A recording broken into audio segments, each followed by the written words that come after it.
I proposed to my girlfriend. She said she needed time. That's when I realized I wasn't the one she wanted to build a future with. I spent 4 goddamn years thinking I found the one. For years doing everything I thought a good boyfriend should do.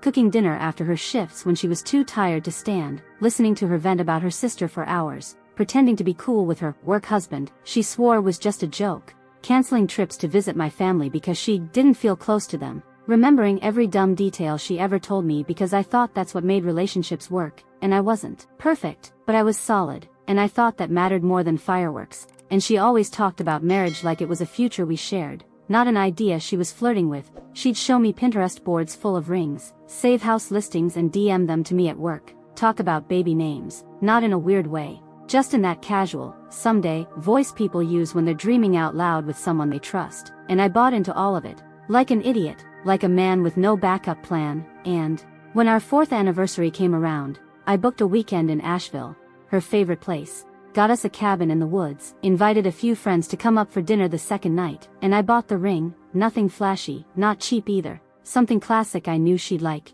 I even asked her sister for help picking it out, wrote a whole little speech, nothing cheesy, just honest, about how she was my home, how I couldn't imagine doing life without her, and when I got down on one knee in front of our friends, under the string of lights I put up outside the cabin, she gasped and covered her mouth and said, "Can I think about it?" And I swear time stopped. Like someone unplugged the world, and I felt every drop of blood in my body turn cold, but I smiled, nodded, like it was fine, like we were just making plans for dinner, and everyone kind of fake laughed and gave us space, and that night she barely looked at me, barely touched me, curled up on the far side of the bed like I was contagious, and I just lay there in the dark, staring at the ceiling, holding that stupid ring in my hand and trying to figure out if I'd just hallucinated our whole relationship, and the next morning she acted normal, like nothing happened. Like I hadn't asked her to be my wife and she hadn't blown a hole through my chest with 5 words, and I told myself she was scared, or surprised, or nervous about being the center of attention, made excuses like a coward,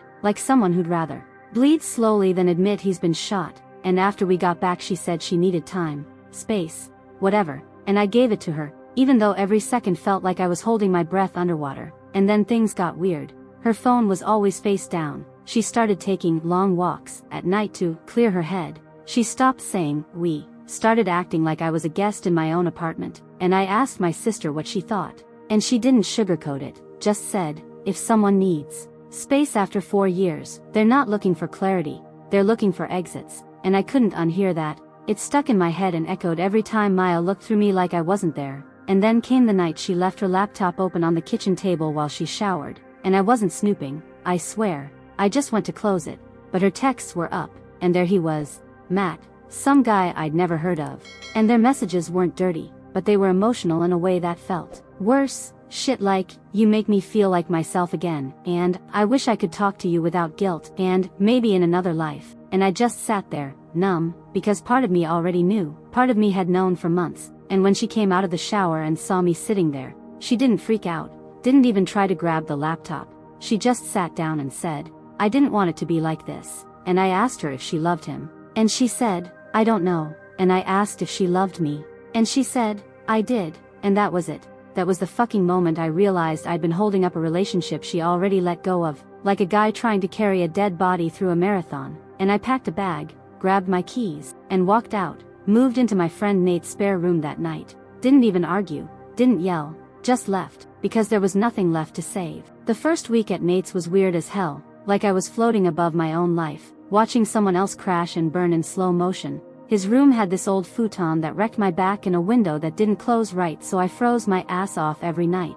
But it still felt better than being in that apartment with Maya, with her silence, with her weird mix of guilt and indifference, like she was sorry but not sorry enough, like she was already living in a different story and I was the loose end. She hadn't tied off yet, and Nate didn't ask a lot of questions, which I appreciated. He just kept the fridge stocked and let me be, which was good because I didn't want to talk, didn't want to think, just wanted to stop feeling like my insides were on fire, and every time I almost picked up the phone to text her, I reminded myself she didn't chase me, didn't beg, didn't say, "Please don't go, just let me walk out," like I was a guest whose time was up, and that's what really got me, not even the betrayal, not even the other guy, but the way she let it end without a fight, like I'd never really been the one, like I was a placeholder until something better came along, and yeah, I know how that sounds, but I swear I felt it in my bones, like I was the safe bet she settled for while waiting for some spark she thought she deserved, and that spark was apparently fucking Matt, a guy who sent her cringy voice notes and liked poetry.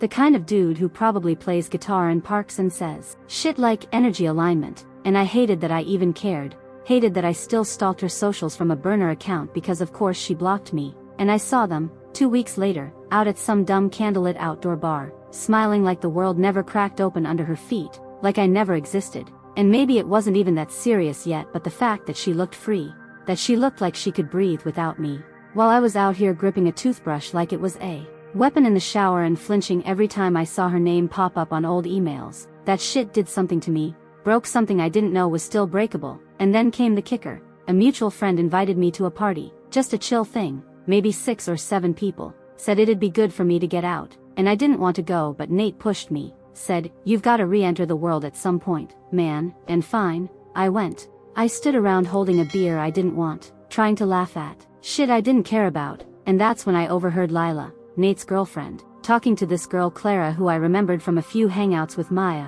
and they were mid-convo, didn't know I was listening, and Clara said, "I never thought Maya would actually break up with him," and Lila goes, "She didn't, really, he left, but honestly, she was done way before that, she just didn't know how to say it," and Clara's like, "Yeah, I think she was just scared to be alone, not really in love," and they both kind of laughed, and my ears were ringing, like full-on high-pitched buzzing, because there it was, spelled out plain as day. I wasn't her partner, I was her buffer, her warm body, her safety net while she waited for something more exciting, and I finished my beer, left without saying a word, walked home in the cold with no music, no thoughts, just this blank numbness spreading through my chest. And that night I took the ring I still had in my backpack, the one I was too proud or maybe too ashamed to return, and walked out to the bridge near Nate's place, just stood there for a while, wind cold as hell, water dark and loud under me, holding that tiny stupid box in my hand like it weighed 50 pounds, like it had a fuse and I didn't know how long until it blew.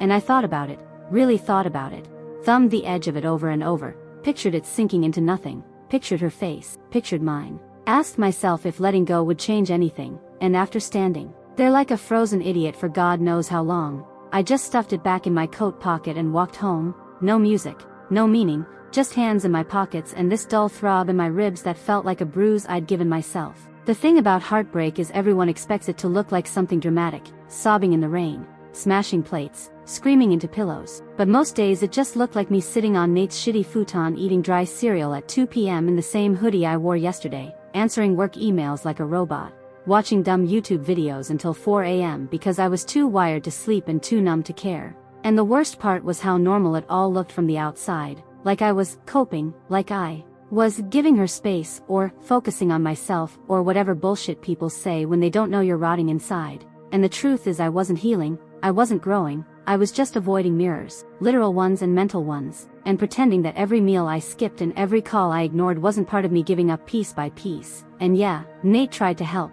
He really did, offered to set me up on Hinge, said it'd be low stakes, just something casual to get me out of my own head. And I gave in because I was tired of saying no to everything. So I matched with a girl named Kelsey, who seemed perfectly fine, maybe even cool in another life, and we met for drinks, and I swear to God I lasted 34 minutes before I bailed, said I wasn't feeling well, and the whole time she was talking I wasn't even hearing her, I was just mentally comparing her to Maya, not even because I missed her, but because I couldn't stop measuring everything by the life I thought I was supposed to be living right now, and the guilt from that made me feel even worse because it wasn't fair to this girl, it wasn't fair to anyone, and then, because the universe loves a good kick while you're down, I ran into Maya 3 days later at some tiny cafe near the train station, total accident. I was grabbing coffee before heading to work, and there she was at a corner table, scrolling on her phone like she didn't just get me a few weeks ago, and our eyes met, and we both froze for a second. Then she gave me this half smile and waved like we were old friends who just hadn't seen each other in a while,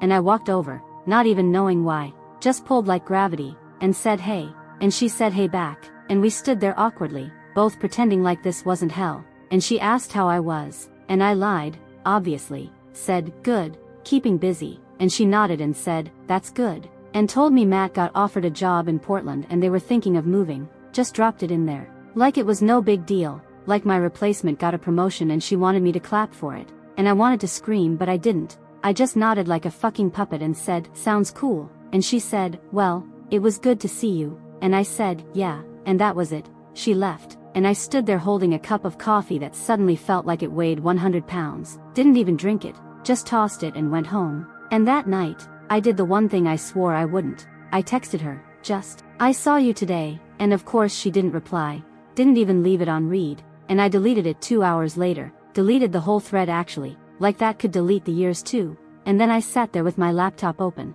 staring at a blank screen until my fingers just started typing on their own, not anything smart or insightful, just shit like, "I'm fine, I'm over it, I miss nothing," until eventually I typed, "I'm tired," and it felt like I finally said something real, and I stared at it for a while, then wrote, "I need to stop sitting in this," and that's when it hit me. I still had the fucking ring, still had the receipt, still had that stupid box shoved in the bottom of my backpack like a secret I was too scared to deal with, and I realized I didn't need to keep it. I didn't need to hold on to one more symbol of how hard I tried and how little it mattered. So I dug it out, looked at it for maybe a minute, and made a decision, not a dramatic one, not emotional, just clear. I was gonna return the ring, take the money, no story, no crying in the jewelry store, just go in and say, "It didn't work out," and then use that refund for something that wasn't her, maybe a weekend trip, maybe a class, maybe just new fucking furniture that didn't smell like someone else's life, but something, anything, that wasn't a reminder of the girl who picked a maybe boyfriend over a sure thing. Returning the ring should have felt like closure or at least like progress, like I was doing something adult and final, like I was reclaiming a piece of myself, but mostly it just felt like shit. Like walking into that same jewelry store where I'd smiled like an idiot a month ago and now standing there with the box in my sweaty hand trying not to shake while some over-friendly sales guy asked, "Back for a resize?" And I had to look him dead in the eye and say, "No, it didn't work out," and watch him nod like he'd heard it 100 times before, which he probably had.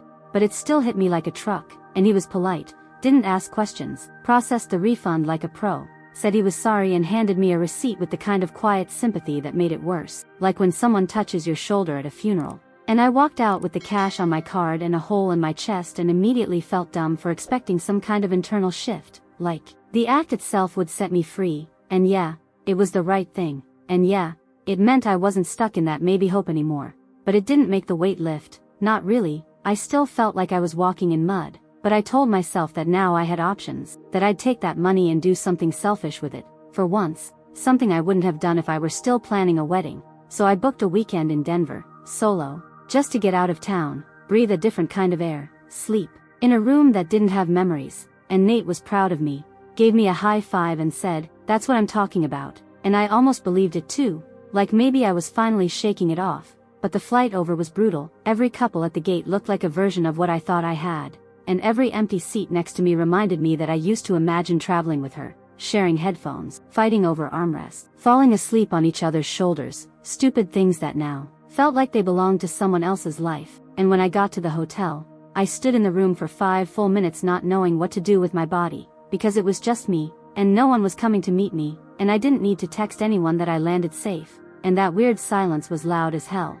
But I forced myself out, went to a bar, had 2 drinks, talked to a bartender named Reese who asked where my girlfriend was, and I laughed harder than I should have and said, "She's imaginary." And he laughed too and said, "Aren't they all?" And for a second I felt normal, like a guy just on a break from his messy life, not drowning in it. And then I got back to the room and checked my phone out of habit and saw a text from a number I deleted, and yeah, it was Maya, just 2 words, "You okay?" And that tiny little message undid hours of progress like someone kicked out the last support beam holding me up, and I didn't respond. Didn't even type anything, but I stared at it for a long time, long enough to hate myself for how much I wanted more, for how badly I wanted to believe she still cared, even a little. And then I tossed my phone across the bed and went to the window and told myself over and over, "Don't go back, don't go back, don't go back," because deep down I knew what that text really was. It wasn't love, it wasn't regret, it was just guilt dressed up like kindness, just her way of checking the box that says, "I tried," and I'd already been the guy who stayed too long once. I wasn't gonna audition for that role again, but I still caved, not right away, but a few hours later, after pacing around the room and arguing with myself and reading the message at least 20 times, I picked up my phone and typed, "Don't text me again, please. Don't make a hard thing harder," and hit send, and sat there staring at the screen like something magical was supposed to happen after that, but it didn't. The silence just settled in heavier, but at least this time it was mine. After I sent that text, "Don't text me again, please. Don't make a hard thing harder." I waited for the regret to kick in, waited for the cold sweat panic, the "what have I done?" But it never came, not really, just this quiet, solid thud in my chest like a door finally closed, and for once I didn't feel like kicking it back open, and the rest of the Denver trip was weird, not relaxing, not healing, just weird, like I was wearing someone else's skin and trying not to scratch at it. But I got through it, ate alone, walked around the city, stared at strangers and tried to guess what kind of pain they were hiding, because for once I didn't want to be the only one walking around broken and pretending not to be. And when I flew back, Nate picked me up from the airport and asked how it went, and I said, "Quiet," which was the most honest thing I'd said in weeks, and I didn't tell him about the text, or the reply, or the way I barely held it together in the hotel bathroom after sending it, because some things just needed to stay mine, and after that I stopped waiting to feel better, stopped trying to move on the right way, and just started acting like I was fine, fake it till you make it or whatever, except I wasn't faking it for anyone else anymore, just for myself, because waiting for the pain to leave felt like waiting for a bus that wasn't even on the schedule.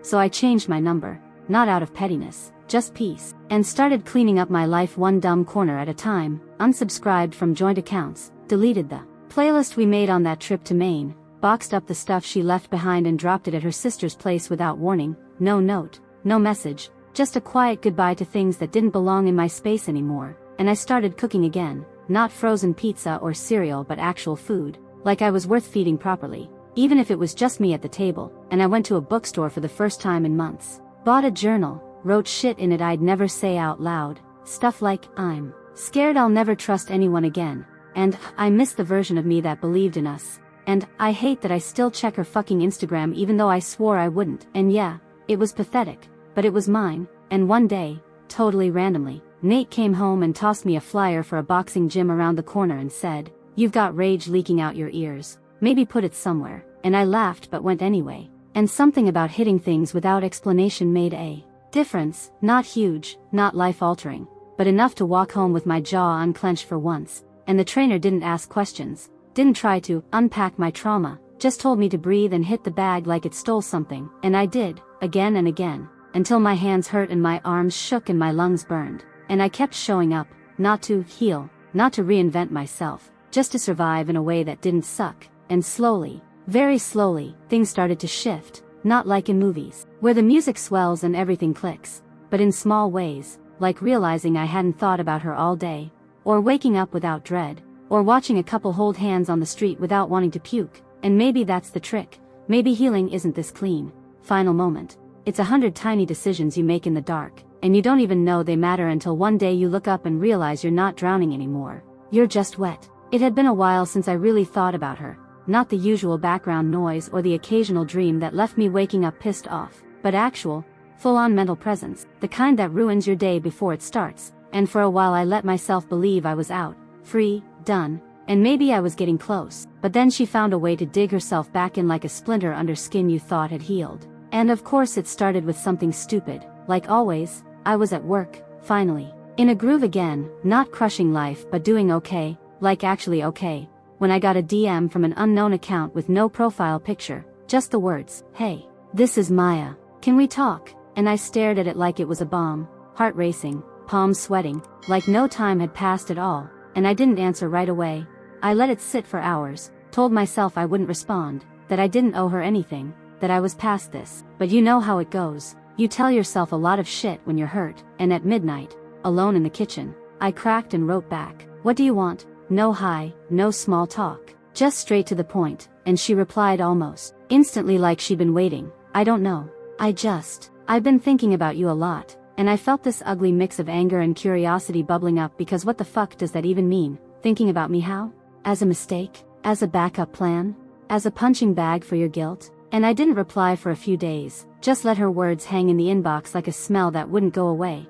But it started eating at me, not because I wanted her back, but because I needed to know why the hell she was reaching out now, after months of silence, after I told her to stop, after I blocked her number and erased her from every platform I could think of, and finally I said, "Say what you need to say." And what came back pissed me off more than I expected. She said she missed me, missed my calm, my presence, my stability, and I almost laughed out loud at that last one, like I was a goddamn anxiety pill or a piece of furniture, something reliable you keep around until you get bored. And I wrote, "You didn't miss me, you missed what I did for you." And she said, "That's not fair." And I replied, "Neither was any of it." And she asked if we could meet in person, said she just wanted closure. And I said, "Closure's a selfish word. You're the one who let go. You don't get to tie the bow too." And then I told her flat out, "I'm not your anchor anymore." And that was it. No more replies. No more follow-ups. I left her on read like she left me in limbo, and I don't know if she cried, or got angry, or felt nothing at all, but I didn't care, because for once I was the one walking away first, and I swear to God that felt better than anything she ever gave me. And later that night I went to the gym, wrapped my hands like usual, hit the bag until my knuckles ached, and realized I wasn't hitting for pain anymore. I was hitting to stay sharp, to remember what it feels like to not be numb, and maybe that's growth. Or maybe it's just the new version of me learning to keep the door shut when the past starts knocking in familiar handwriting. I stopped counting the days since it ended, stopped replaying the big scenes, the proposal, the fight, the text, all of it. Like old footage I kept rewinding to feel something, and one morning I woke up and realized I hadn't thought about her in almost a week, not once, not even in passing, and it didn't feel like a victory or some movie moment breakthrough. It just felt quiet, like background noise that finally shut up. And that's when it hit me. Not that I was healed, not even close, but that I wasn't bleeding anymore. I wasn't waking up in survival mode or checking my phone out of instinct or avoiding places because of memories. I was just existing again, not performing it, and it wasn't clean, wasn't heroic. I still had days where I'd snap at a cashier for no reason or stare at a ceiling fan too long and feel that familiar knot in my chest start to tighten. But it didn't own me anymore. And that was something, and over time I started doing little things without second guessing. Buying new sheets that didn't smell like her perfume, rearranging furniture in the apartment I eventually moved into alone, signing up for classes just because I could, not because I was bettering myself, but because I felt like it. And somewhere in all that I realized how much of my life had been built around keeping someone else comfortable, making sure they never felt unloved or unsure or unsafe, even if it meant shrinking myself. And now that it was just me, I had space to stop pretending I was fine and start actually figuring out that even meant. And no, it wasn't some magical transformation. I didn't suddenly become a new man or some spiritual badass. I still drank too much on bad nights and ghosted people who got too close too fast, but I wasn't drowning in it anymore. And then one day I ran into her again, at the grocery store of all places, her hair longer, her face unreadable. And we locked eyes for a second that felt like a full minute, and she smiled, this small awkward smile like we shared a secret or maybe just remembered we used to know each other in a way no one else ever will.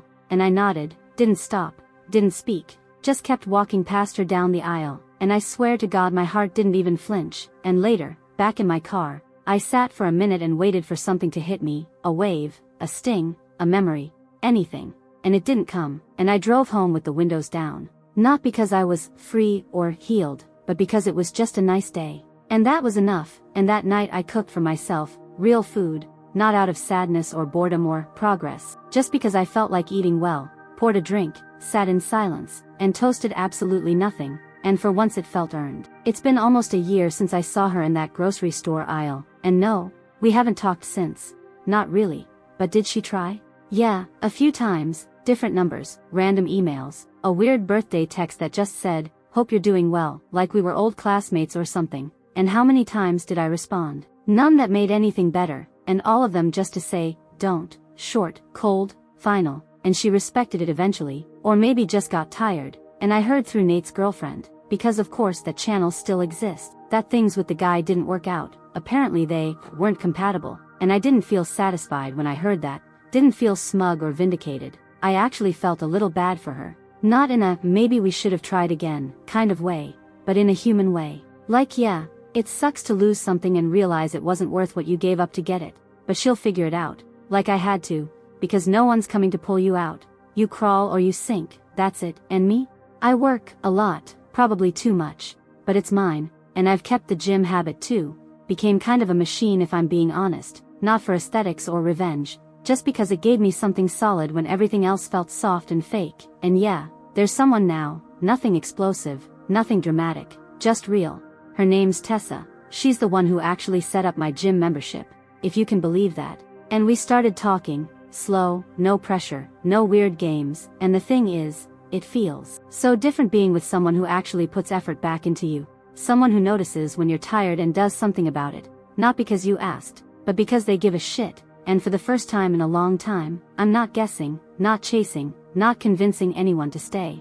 And maybe that's the whole point. Maybe it's not about healing into some perfect version of yourself. Maybe it's just about getting to a place where you don't need to beg for the bare minimum anymore, where peace doesn't mean silence. It means someone actually shows up, and you do too. Subscribe, hit the like button, and explore more fascinating stories.